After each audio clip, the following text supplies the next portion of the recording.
Okay, it was announced today that the 2025 Super Bowl that's going on in New Orleans will be headlined by none other than Kendrick Lamar. I feel like personally it's a slap in the face to Lil Wayne.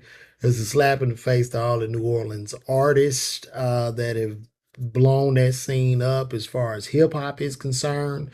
A lot of people were saying, well, nobody said nothing when other artists have performed. These artists were in different genres. They weren't even in the hip hop genre.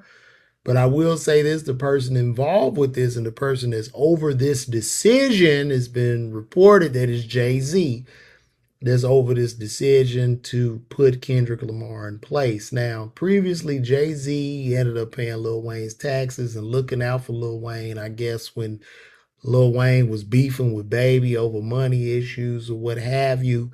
I don't know what could have happened between Lil Wayne and Jay Z, but I do understand that for the people, it should be bigger than any gripes that they have. And for the people, it should be Lil Wayne headlining that tour along with special appearances with Nicki Minaj, with Drake, with people from Cash Money, with people from No Limit.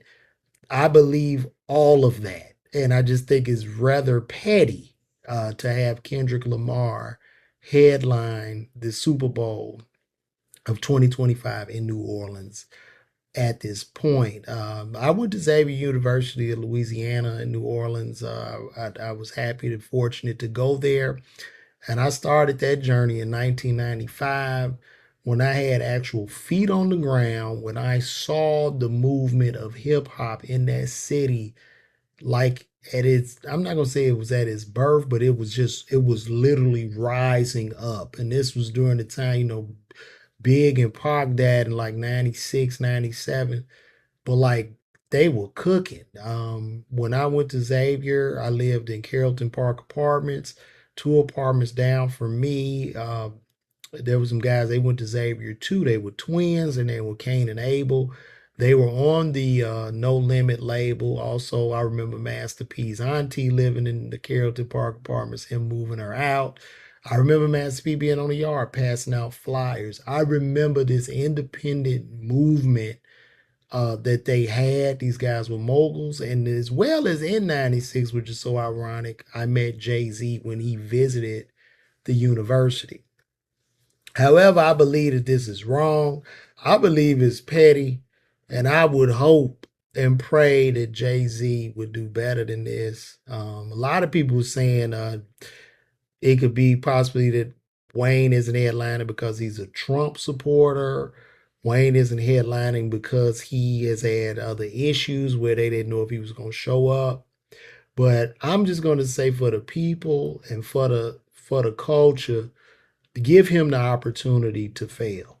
Give him that opportunity to fail. I believe he deserves it. And I saw them guys, man. I remember Lil Wayne used to come up to Xavier, man, and he would come up to the basketball games. He was 14 to 15. He'd come on there, and it would be hot outside. He'd have a mink coat on, no shirt, and some big ass, baggy ass jeans on with a bunch of chains, and sometimes no chains. I remember that, and that was at the old barn. We used to have a place called the Barn. That was our gym. It's like a whole new facility now. But I remember all this. But I do believe, man, through the blood, sweat, and tears that's been put down in that city musically, from bounce music to hip hop. And even when you speak of Jay Z, we know Beyonce. She went out there and she was rapping with Miss Frida and jumping on bounce tracks. You know what I mean? This was established. And when I got this Xavier from Chicago, I really wasn't feeling bounce. But then it like grew on me. I'm like, yo, this is the movement, man. So I just feel like that's whack. Um, I just don't think the culture appreciates it. Jay-Z was once my favorite rapper. I don't listen to rap anymore. I just don't. I've checked out of rap for a while now. You know what I mean? Just one or two hits from super big artists, but I'll be 47 tomorrow, so you understand my plight. But yeah, it's just It's so whack. And Jay-Z, I don't understand these moves. As you know, Jay-Z, they had the Hip Hop 50 celebration in New York. He didn't show up to that. He ended up going to perform for Tom Brady. He jumped out of cake for Tom Brady. And this guy's a billionaire. I don't get these moves. I would hope that when Kendrick Lamar comes to New Orleans to headline that tour, he would hand that mic over to Lil Wayne. I think that'll be big on Kendrick. I think that'll be huge for the culture. No matter what beef he had with Drake, maybe even Drake could pull up, man. They could shake hands.